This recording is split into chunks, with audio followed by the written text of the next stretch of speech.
हज़रत मोहम्मद सल्लल्लाहु अलैहि वसल्लम का अजीम मौजज़ा ये हिजरत का 5वां साल था। ग़ज़वा खंदक का मैदान सजा हुआ था। बाहर से 10,000 दुश्मन मदीना का मुहासरा किए बैठे थे और अंदर 3,000 मुसलमान मुसलसल 27 दिन से खंदक खोद रहे थे। भूख और प्यास की शिद्दत नाकाबिले बर्दाश्त हो चुकी थी।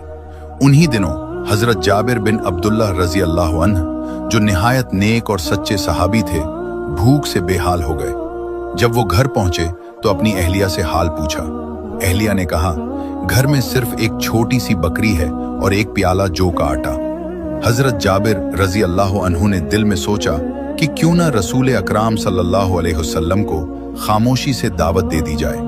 चुनाचे शर्माते हुए नबी करीम सल्लल्लाहु अलैहि वसल्लम की खिदमत में हाजिर हुए और अर्ज किया कि अगर आप तशरीफ ले आएं तो सादत होगी। लेकिन नबी करीम सल्लल्लाहु अलैहि वसल्लम ने फौरन ऐलान फरमा दिया, ए खंदक वालों, जाबिर ने दावत दी है, सब चलो। ये सुनकर पूरा लश्कर चल पड़ा। हजरत जाबिर रजी अल्लाह अन्हु घबरा गए कि घर में तो सिर्फ एक प्याला और थोड़ा सा गोश्त है और रसूलुल्लाह सल्लल्लाहु अलैहि वसल्लम ने सबको बुला लिया है।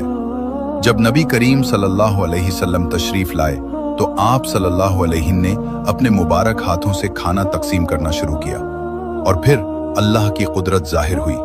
एक प्याले से 1000 से जायद लोग सैर होकर खाते गए। सबको गोश्त भी मिला, जौ भी मिला, मगर वो प्याला खाली ना हुआ। हजरत जाबिर रजी अल्लाह अन्हु फरमाते हैं, सब लोग खाकर चले गए लेकिन प्याला अब भी भरा है हुआ। दोस्तों, इस मौजज़े पर एक दफा कमेंट में सुभान अल्लाह लिखें और चैनल को सब्सक्राइब करें।